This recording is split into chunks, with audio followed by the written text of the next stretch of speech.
আসসালামু আলাইকুম। আমাদের শরীয়তপুরের আলুর চাষিদের দেখেন, দেখেন এরা আলু উঠাইয়া বস্তা ভরছে। এখন ট্রাক আসবে, ট্রাক আসলে এই ক্ষেতের থেকেই নিয়ে যাবে হাটে, হাটে নিয়ে বেচবে মোকামে নিয়ে। এই জায়গা থেকে এই আলু বিভিন্ন জায়গায় যায়। আমাদের শরীয়তপুরের অনেক ফসল হয়, আলু, বাদাম, ভুট্টা, ধন্যা, পেঁয়াজ, রসুন, কালিজিরা, অনেক আইটেমের ফসল হয়। এই যে ওই সাইডে দেখতেছেন আবার ধান চাষ করতেছে, ধানও হয়, সব ধরনের ফসলই হয়।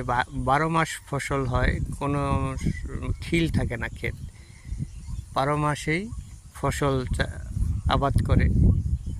দেখেন কত বড় বিল।